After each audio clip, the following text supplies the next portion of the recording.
Hello my dear student, welcome back to competitive guider channel में आप सभी का स्वागत है। आज के इस वीडियो में हम लोग क्लास 9th का चैप्टर नंबर 2 हिस्ट्री में पढ़ने वाले हैं, जिसका नाम है अमेरिकी स्वतंत्रता संग्राम। इससे पहले वाले वीडियो में हमने चैप्टर नंबर 1 पढ़ा रखा है, जिसका नाम था भौगोलिक खोज। उसको हम बहुत अच्छे से पढ़ाएं, उसमें आप लोगों को स्टेप टू स्टेप पढ़ाएं कि कैसे अमेरिका का खोज हुआ, कैसे भारत का खोज हुआ, कब हुआ, किसने किया। ये सारे चीज़ों को हमने उस चैप्टर में बखान कर दिया है। उसका लिंक आपको इस वीडियो के डिस्क्रिप्शन में मिल जाएगा और इस चैप्टर का आंसर क्वेश्चंस का भी वीडियो का लिंक आपको इसी वीडियो के डिस्क्रिप्शन में मिल जाएगा, जहां से आप इस चैप्टर के आंसर क्वेश्चंस को कर सकते हैं। और यदि आप लोग उस वीडियो को नहीं देखना चाहते हैं तो आप इस वीडियो को शुरू से लेकर अंत तक देखिएगा, तो आपका पूरा आंसर क्वेश्चन यहीं से बन जाएगा। आपको और कोई भी वीडियो देखने की जरूरत नहीं पड़ेगी। आप आसानी से इस चैप्टर से जो भी क्वेश्चन बनते हैं उसको आप अच्छे तरीके से कर पाएंगे। चलिए अब हम लोग इस चैप्टर पे बात करते हैं, इस चैप्टर को पढ़ते समझते हैं कि आखिर इस चैप्टर का नाम अमेरिका स्वतंत्रता संग्राम क्यों रखा गया। क्या ऐसा वजह था कि इस चैप्टर का नाम अमेरिका स्वतंत्रता संग्राम रखा गया। तो चलिए इन चीजों को समझते हैं और साथ में जो पॉइंट्स आपको नोट करने के लिए कहा जाए आप अपने नोटबुक में उसको नोट भी करते हुए चलिए, तो आपके लिए और भी यह चैप्टर आसान हो जाएगा। इस चैप्टर से रिलेटेड जो भी आप लोगों से क्वेश्चन पूछा जाएगा आप उसका जवाब इजीली तरीके से दे पाएंगे यदि आप इस पूरे वीडियो को देखते हैं तो। चलिए अब हम लोग स्टार्ट करते हैं। कहता है कि जो विश्व इतिहास है उसमें आधुनिक काल का प्रारंभ जिन घटनाओं के साथ जोड़ा जाता है उनमें यूरोपीय देशों द्वारा 15वीं शताब्दी में नए समुद्री मार्गों की खोज भी शामिल है। यानी आज जो हम आधुनिक काल की बात करते हैं या आधुनिक काल के प्रारंभ काल की बात करते हैं, तो उस समय समुद्री मार्ग की जो खोज की जा रही थी वो भी इसी आधुनिक काल में शामिल है।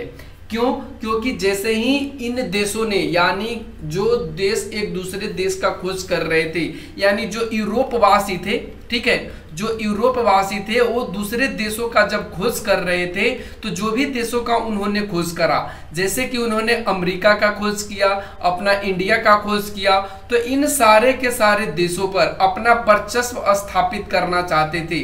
वर्चस्व स्थापित करने का मतलब होता है उन्हें उपनिवेश बनाना, और उपनिवेश का मतलब होता है खुद का शासन करना, ठीक है।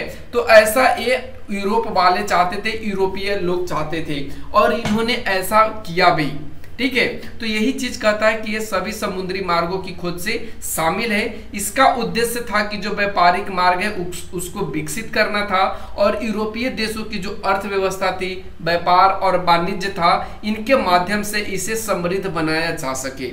ये क्या था, खोज जो था वो इन चीजों को, इन सारे जो अर्थव्यवस्था है, व्यापार और वाणिज्य, इनको अच्छा से अच्छा, बेहतर से बेहतर बनाने के लिए नई समुद्री मार्गों की खोज किया जाना बहुत ज्यादा यहाँ पे इम्पोर्टेंट था। और ठीक है, और ऐसा हुआ भी, यहाँ पे इन सारे के सारे चीजों में वृद्धि देखी गई।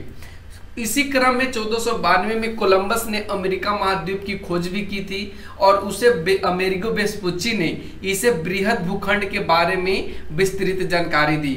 यानी अमेरिका का खोज करने वाला कौन था? कोलंबस। लेकिन अमेरिका को और भी अच्छे तरीके से पूरे जमीन के बारे में जो पता करने वाला व्यक्ति था उसका नाम था अमेरिगो वेस्पुच्ची, और इसी के नाम पे आप लोगों को पता होगा कि अमेरिका का नाम पड़ा था, ठीक है। तो इन्होंने बताया था कि अमेरिका में बहुत बड़ा एक भूखंड है और इसकी जानकारी उन्होंने लोगों को दी थी।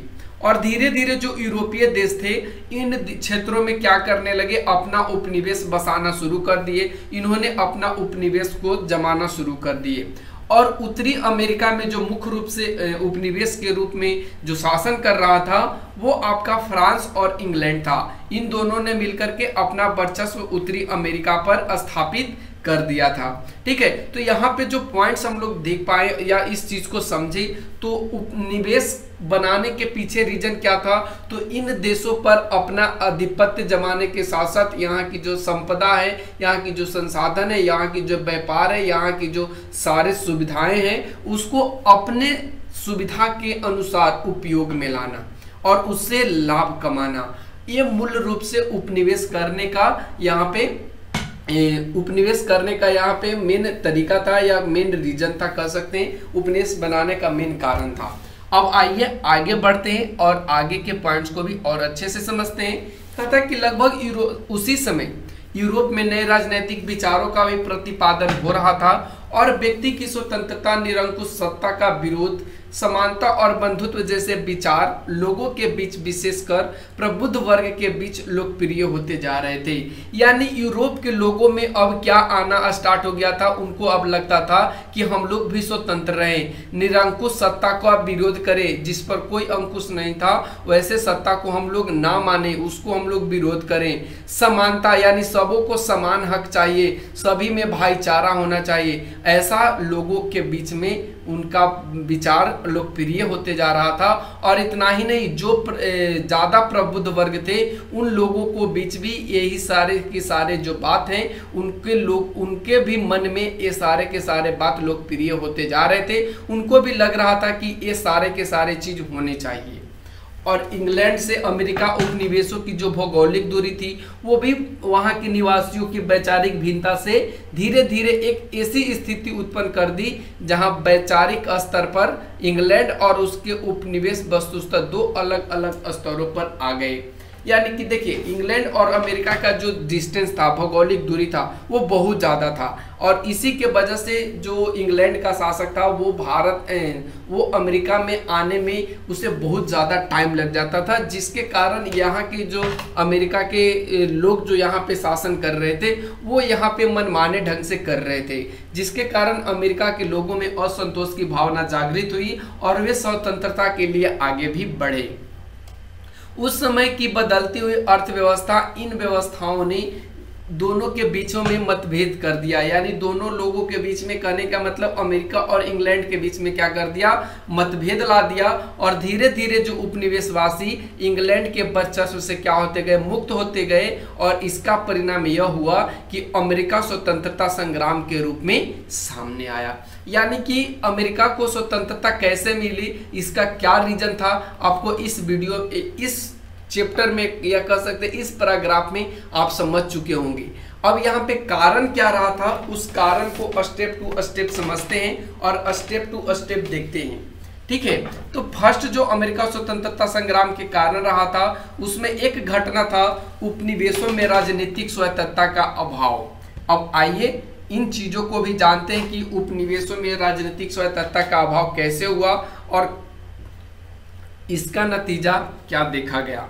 तो कहता है कि अमेरिका उपनिवेशों में अधिकांश अंग्रेज लोग थे जिन्होंने इंग्लैंड की संसदीय व्यवस्था एवं विधि विधान को देखा था, अतः वे अपने उपनिवेश में भी उसी तरह की प्रजातांत्रिक व्यवस्था चाहते थे, जबकि ब्रिटिश शासक इसके खिलाफ थे। देखिए, इंग्लैंड चाहता था कि यहाँ पे संसदीय व्यवस्था हो जिसमें प्रजातांत्रिक और संसदीय व्यवस्था हो, जबकि जो उपनिवेश वाले लोग थे उन्हें क्या चाहिए था, प्रजातांत्रिक व्यवस्था चाहिए था। और इसी के वजह से वो एक दूसरे के खिलाफ थे।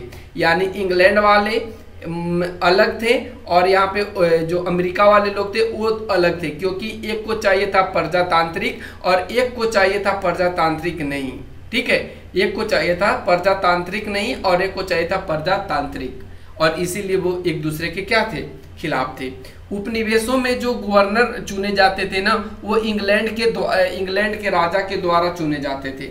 उन्हें विशेष अधिकार भी दिए जाते थे और वे उपनिवेशवासियों के प्रति उत्तरदायी नहीं होते थे। यानी उसे अधिकार दिया गया था कि आप जिस जगह पे शासन कर रहे हैं वहां आप कुछ भी कर सकते हैं, उनको ये अधिकार है। लेकिन जो उपनिवेशवासी लोग हैं, यानी कि जो जिस पर आप शासन कर रहे हैं, उन लोगों को कुछ भी हो इससे आपको कोई मतलब नहीं है। और यही रीजन था कि संघर्ष की स्थिति और ज्यादा तेज होती गई और उपनिवेशवासियों को शासन योग्य नहीं माना जाता था, जिसके कारण उनमें भारी असंतोष की भावना थी।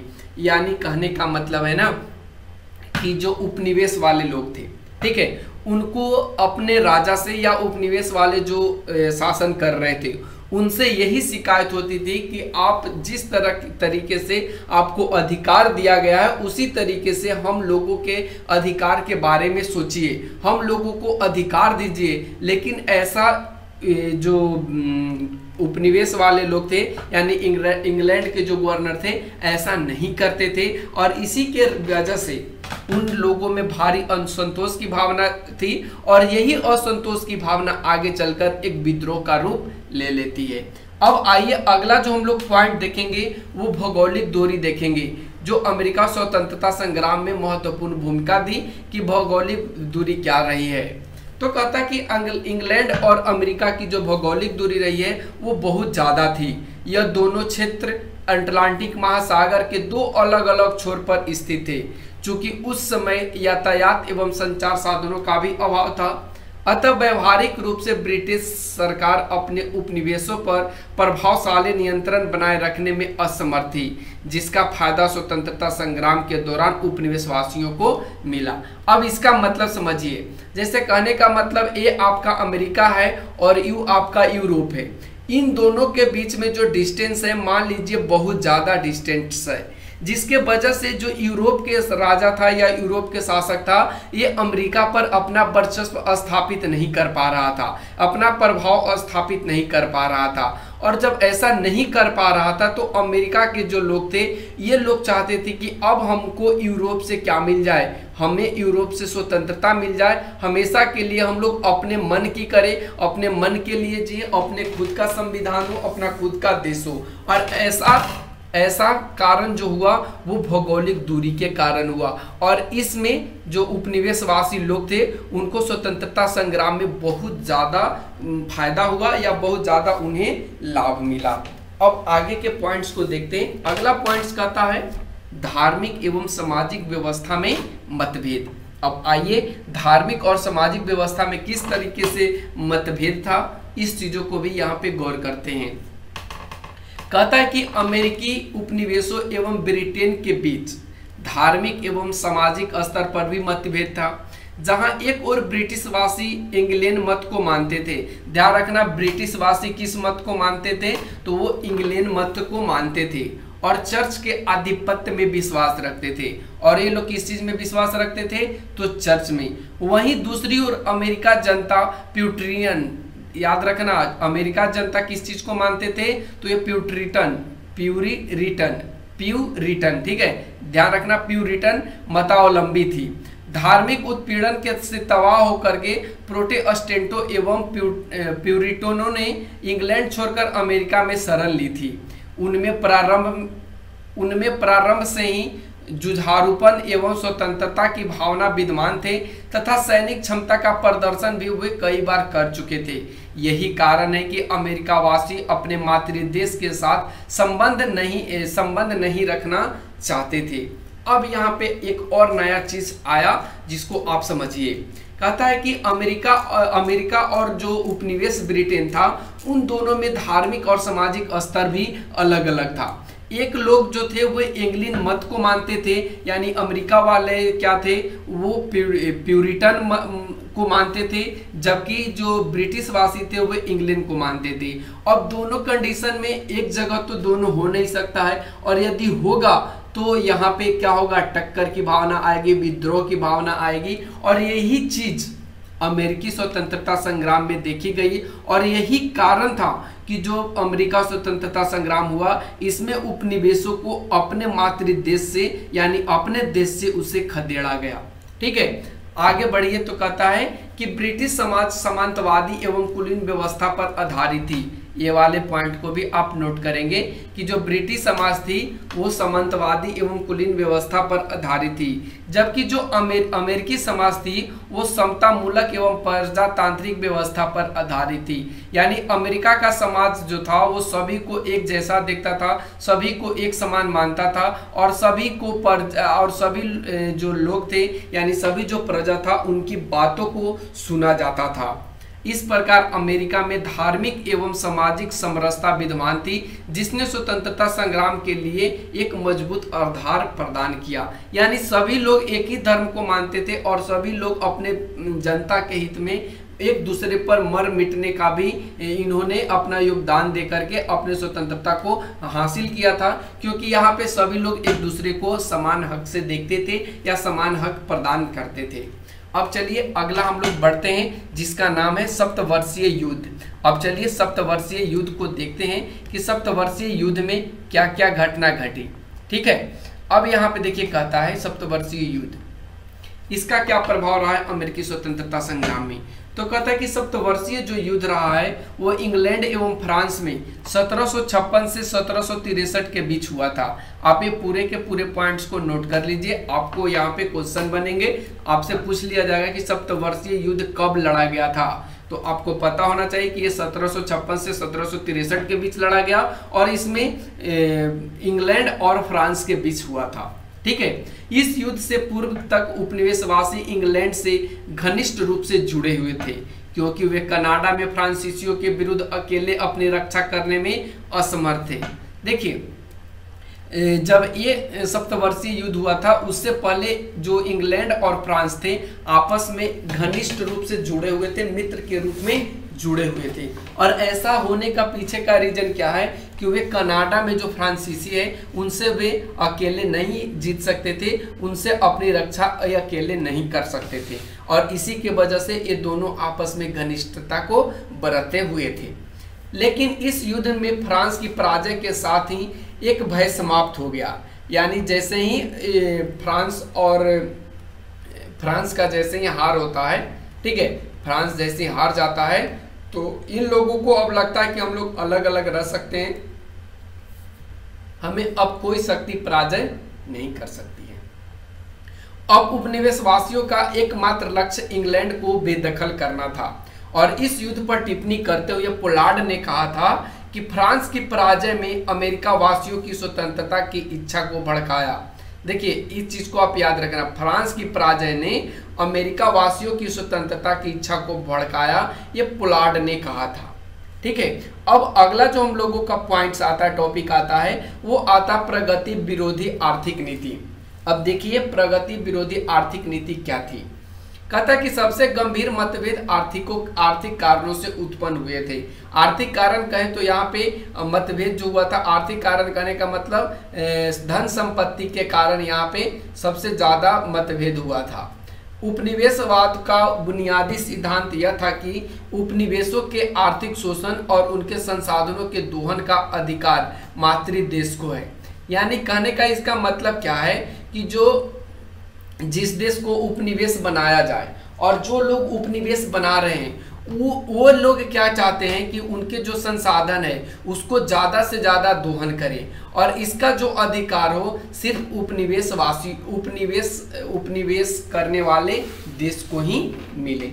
दूसरी ओर उन्मुक्त व्यापार की धारणा विकसित हो रही थी, जिसमें राज्य द्वारा व्यापार को नियंत्रित करने का विरोध भी किया गया था, और इस सिद्धांत के अनुसार उपनिवेशवासी अपने व्यापार एवं अन्य क्रियाकलापों में इंग्लैंड के हस्तक्षेप को नापसंद करते थे। अतः उपनिवेशवासियों में विकसित हो रहा मध्यम वर्ग इंग्लैंड के कुलीन वर्गीय शासन का अंत चाहता था। यानी जो इंग्लैंड में कुलीन वर्ग थे उसका ये शासन चाहते थे उपनिवेश वाले देश, यानी अमेरिका चाहता था कि जो हमारे यहाँ उपनिवेश हम लोगों को या हमारे यहाँ जो शासन कर रहा है उससे मुझे मुक्ति चाहिए, हमें ये लोग हम लोगों पर शासन ना करें, ऐसा ये लोग चाहते थे। अब चलिए अगला देखते हैं कि आपत्तिजनक कर, जिसको कह सकते हैं जैसा टैक्स नहीं लगना चाहिए था वैसा टैक्स अमेरिका पर उपनिवेश वाले देशों ने लगा रखा था। चलिए देखते हैं।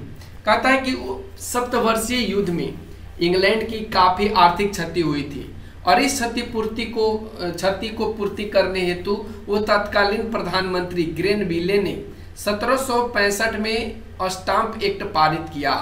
आप इस चीज को ध्यान रखना, प्रधानमंत्री, इस पॉइंट को नोट भी कर लो कि प्रधानमंत्री ग्रेनविले ने 1765 में स्टाम्प एक्ट पारित किया, जिसके अनुसार सभी अदालती कागजों, अखबारों आदि पर 20 शिलिंग का स्टाम्प लगाना अनिवार्य था। देखिए अब यहाँ पे 20 शिलिंग का स्टाम्प लगाने का मतलब क्या है, 20 शिलिंग कहने का मतलब वहां का एक टैक्स था, एक कर था। जैसे मान लो कि ये 20 शिलिंग 20 रुपए का हो, या 20 शिलिंग 200 रुपए का हो, या ये 20 शिलिंग 2000 रुपए का हो, तो यही यहाँ पे लगाना क्या हो गया था, अनिवार्य हो गया था। जो भी अदालत की कागज है उस पे ये स्टाम्प लगाना होगा, जो भी अखबार है उस पे ये स्टाम्प लगाना होगा, तभी आप अपने मार्केट में, तभी आप अपने इस अदालती कागज को स्वीकार किया जाएगा या उसे आपको प्रदान किया जाएगा। ठीक है, ऐसा यहाँ पे टैक्स लगाया जा रहा था।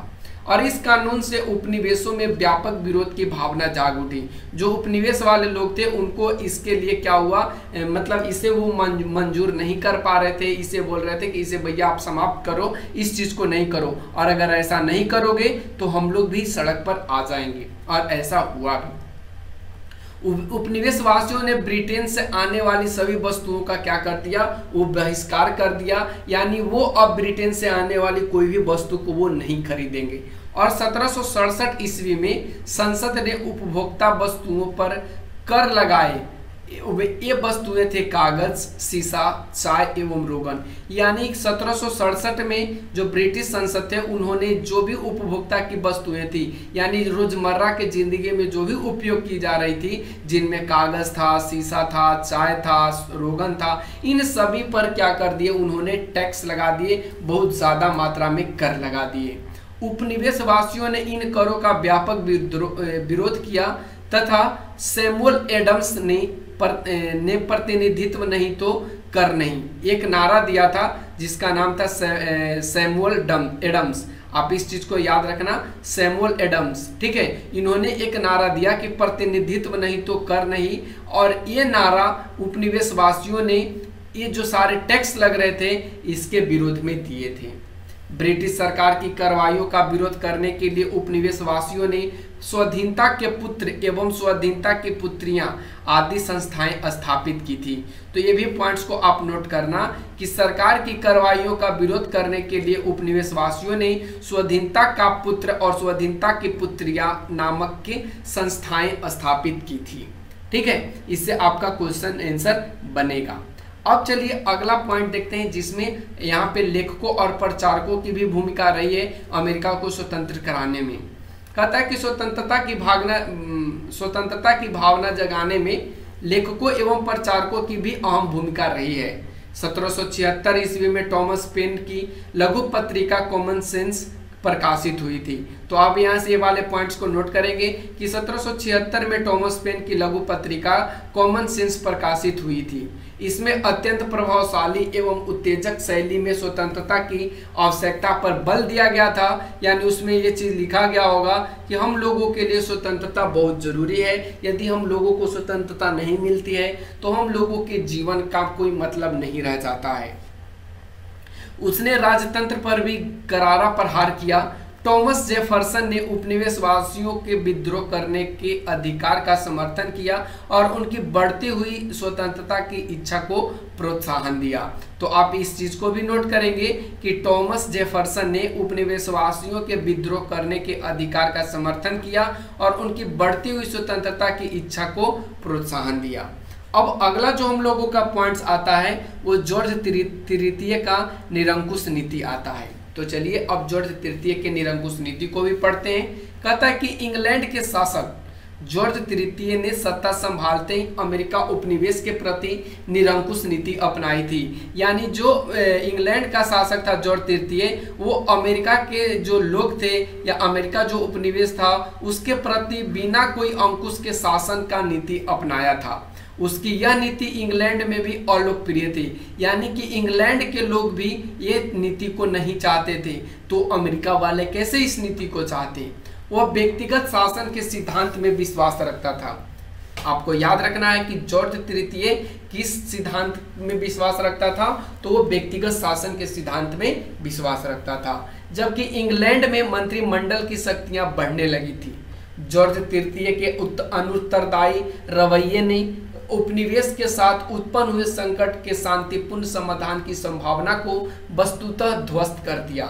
जो स्वतंत्रता संग्राम हेतु उत्तरदायी कारक के रूप में सामने आया। यानी यहाँ पे जो नियम कानून थे उसको भी यहाँ पे भंग कर दिया गया। तो जैसे ही ये नियम कानून भंग हुआ तो जो उपनिवेशवासी थे उनको स्वतंत्रता संग्राम में और भी ज़्यादा हेल्प मिला और भी ज़्यादा उन्हें बल मिला, और इसी के वजह से वो स्वतंत्रता संग्राम में भी आगे बढ़ते गए।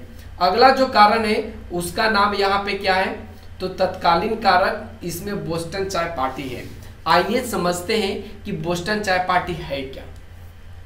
1773 ईस्वी में चाय कानून द्वारा ईस्ट इंडिया कंपनी को भारत से सीधे अमेरिका चाय भेजने का एकाधिकार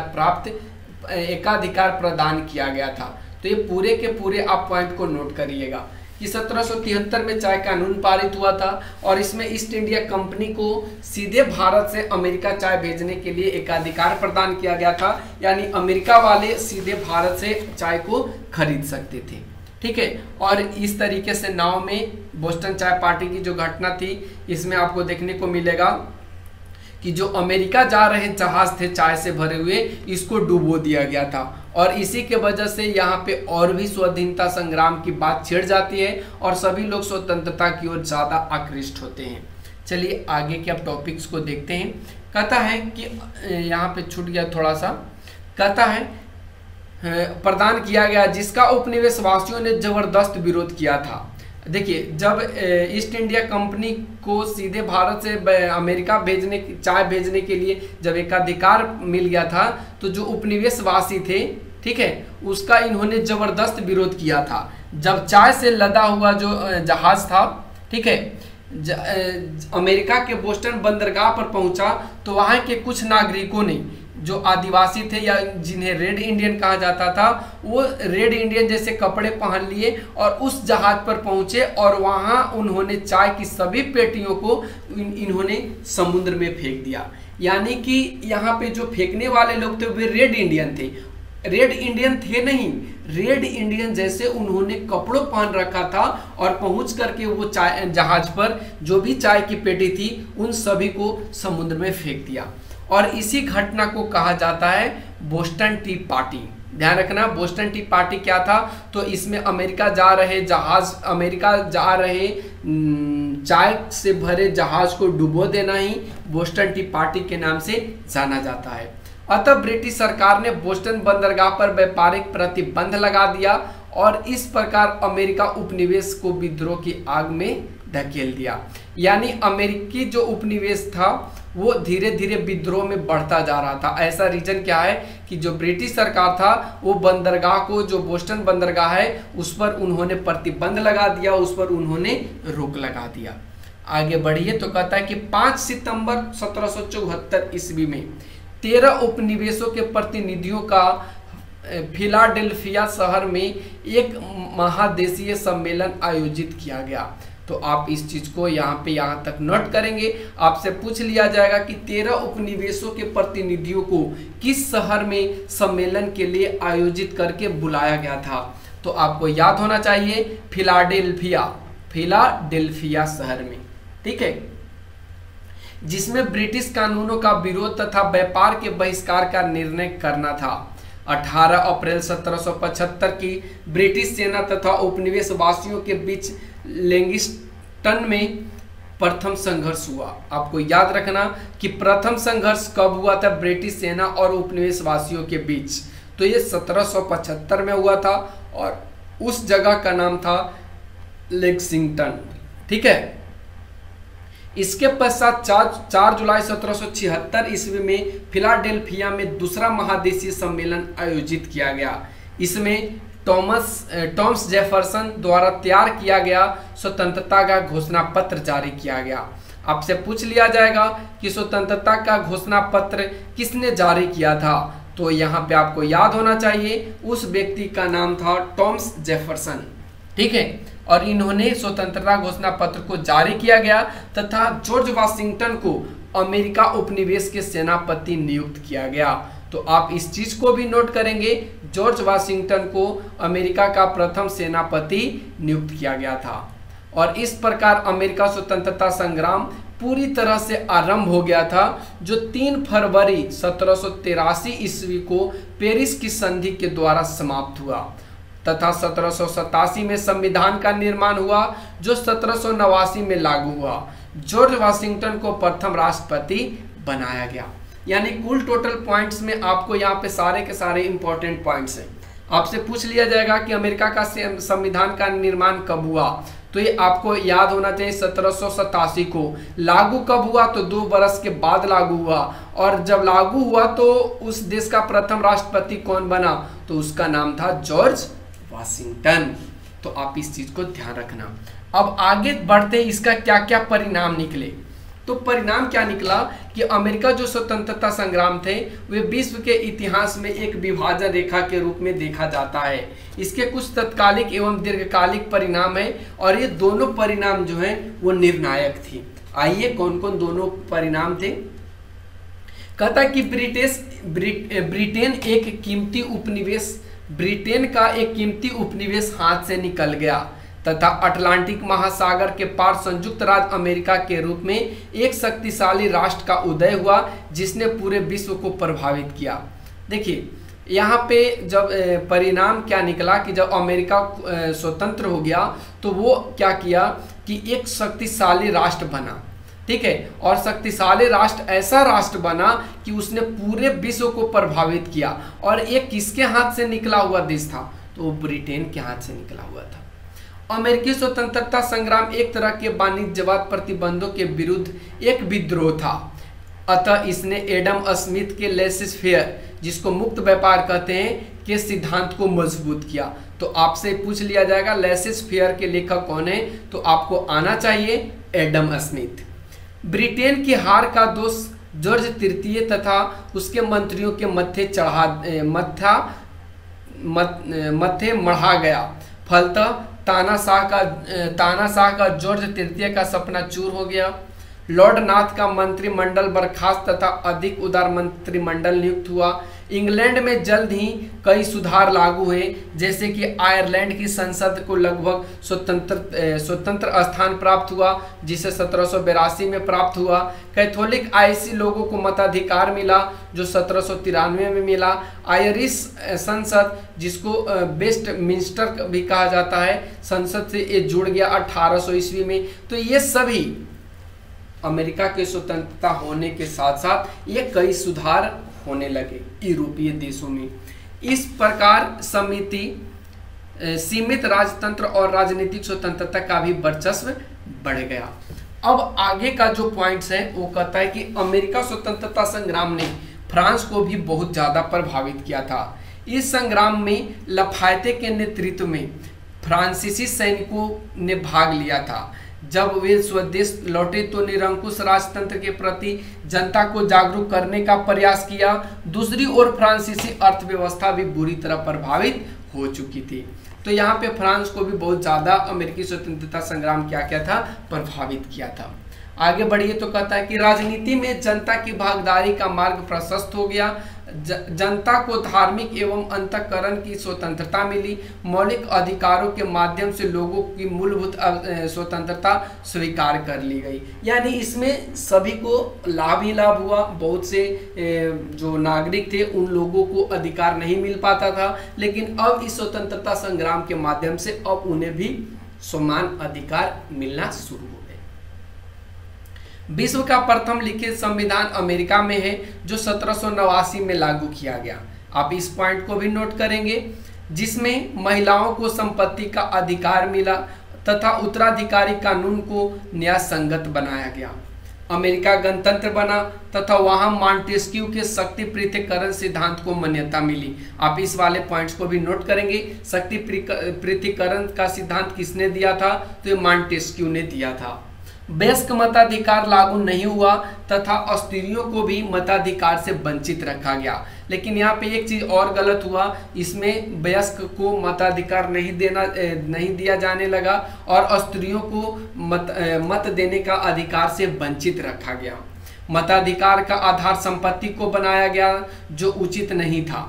आपको भी इस चीज पर ध्यान देना है कि जो मताधिकार था उसको संपत्ति, यानी जिसके पास ज्यादा संपत्ति है वही वोट दे सकता है, जिसके पास संपत्ति नहीं है वो वोट नहीं दे सकता है। इस प्रकार संयुक्त राज्य अमेरिका का गठन एक नए राज्य के रूप में हुआ, जिसमें पहली बार लिखित संविधान, शक्ति के पृथक्करण का सिद्धांत, धर्मनिरपेक्ष का सिद्धांत और व्यक्तिगत स्वतंत्रता का सिद्धांत राजनीतिक व्यवस्था के मूल आधार माने गए।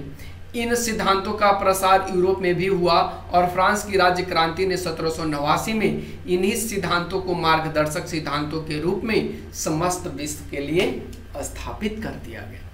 औद्योगिक प्रभाव भी कुछ पड़े हैं, तो आइए अब औद्योगिक प्रभाव को भी हम लोग यहाँ पे समझ लेते हैं। कहता है कि अमेरिकी स्वतंत्रता संग्राम के समय से ही पश्चिम यूरोप की कुछ औद्योगिक जो क्रांति थी वो नवनिर्मित अमेरिकी समाज में प्रवेश कर रही थी। अतः इससे आर्थिक प्रगति की अपार संभावनाएं का उदय हुआ। अब यहाँ एक नई कार्य संस्कृति विकसित हुई तथा अनेक उद्योग धंधों एवं कल कारखानों का निर्माण हुआ, जिसके लिए कच्चा माल पहले से मौजूद था। औद्योगिकरण के फलस्वरूप कृषि को भी प्रोत्साहन मिला। अतः आर्थिक क्षेत्र में अभूतपूर्व उन्नति हासिल हुई, जिसका परिणाम एक सशक्त एवं विकसित देश के रूप में संयुक्त राज्य अमेरिका का उदय हुआ। यानी औद्योगिक क्षेत्र में हम लोग बात करें तो यूरोप के औद्योगिक क्रांति से ही यहाँ पे अमेरिका में औद्योगिकरण हो चुका था। यानी उद्योग धंधे में लोग, कल कारखाने में लोग अपना दिमाग लगा रहे थे, उसका निर्माण कर रहे थे। और यही रीजन था कि आगे चल करके जो अमेरिका था उसका नाम संयुक्त राज्य अमेरिका के रूप में उदय हुआ। आगे बढ़िए तो कहता है कि इंग्लैंड की असफलता के कुछ कारण रहे थे। इंग्लैंड आखिर अमेरिका में असफल क्यों रहा? तो कहता है कि इंग्लैंड काफ़ी शक्तिशाली था एवं विश्व में उसके कई उपनिवेश भी थे, परंतु उसे अमेरिकी स्वतंत्रता संग्राम में हार का मुंह क्यों देखना पड़ा? इंग्लैंड की असफलता के निम्न कारण कुछ इस प्रकार से हैं। फर्स्ट कारण यह था कि अमेरिका उपनिवेश अटलांटिक महासागर के 3000 मील की दूरी पर स्थित था। यानी यहाँ पे भौगोलिक जो दूरी थी वो बहुत ज़्यादा थी। अतः वहाँ समय से सोना एवं रसद पहुँचाने में बहुत ज़्यादा कठिनाई होती थी। दूसरी ओर अमेरिका की जो भौगोलिक स्थिति थी उससे भी अंग्रेज सैनिक परिचित नहीं थे। यानी अंग्रेजी सैनिक को पता नहीं था कि कहाँ पर क्या चीज़ है। ठीक है, और इसी के वजह से इंग्लैंड को हार का मुंह देखना पड़ा। आगे बढ़िए तो कहता है कि अमेरिका की जो शक्ति थी उसको इंग्लैंड ने नज़रअंदाज कर दिया एवं अधिकांश अंग्रेज इसे गृह युद्ध ही समझते रहे। यानी अधिकांश लोगों को लगता था कि ये सब आपस में लड़ रहे हैं, लेकिन ये जो युद्ध हुआ वो स्वतंत्रता संग्राम की ओर ले गया। उपनिवेशवासियों को में एकता एवं उत्साह था। यानी जो उपनिवेशवासी लोग थे यानी अमेरिका के लोग थे, उनमें एकता था कि हमें स्वतंत्र होना है। स्वतंत्रता के लिए वे लोग कुछ भी करने को तैयार थे और इसी के कारण इंग्लैंड को हार का भी मुंह देखना पड़ा। ब्रिटिश सेनापतियों ने कुछ सामरिक भूलें भी की। यानी ब्रिटिश की जो सेनापति थे वे ज़्यादा भूल भी किए हैं। ब्रिटिश राजनेताओं के बीच गंभीर मतभेद भी थे। जॉर्ज तृतीय की हठधामिता के नीति के कारण योग्य एवं अनुभवी नेता सरकार से अलग रहा। ठीक है, यानी इन लोगों में मतभेद था कि यही लोगों को शासन में या इन्हीं लोगों को सेनापति बनाया जाए, इन्हीं लोगों को नेता बनाया जाए। और इसी के वजह से जो अच्छे लोग थे वो किनारे रह गए और जो बुरे लोग थे वो आए और अपने साम्राज्य का यानी अपने अमेरिका का जीत देखे और हार अपने गले लगाए। ब्रिटेन विदेशी सहायता से वंचित रहा, जबकि अमेरिका उपनिवेशों को विदेशी सहायता प्राप्त हुई। विशेषकर फ्रांस ने उपनिवेशवासियों को धन जन से बहुत ज़्यादा मदद किया था। ठीक है, अमेरिका को जॉर्ज वाशिंगटन जैसे सुयोग्य नेता मिल गया, जिसने बड़े धैर्य, साहस एवं कुशलता के साथ अंग्रेजी सेना को क्या कर दिया? पराजित कर दिया। अमेरिका के 13 उपनिवेश कुछ इस प्रकार से थे। ये 13 उपनिवेश इंग्लैंड के उपनिवेश बने हुए थे, जिनका नाम यहाँ पे दिया गया है New Hampshire, Massachusetts, Rhode Island, Connecticut, New York, New Jersey, Pennsylvania, Delaware, Maryland, Virginia, उत्तर कैरोलिना, दक्षिण कैरोलिना। एक और यहाँ पे है जिसका नाम है सर्जिया। ये सारे के सारे उपनिवेश हो चुके थे इंग्लैंड के।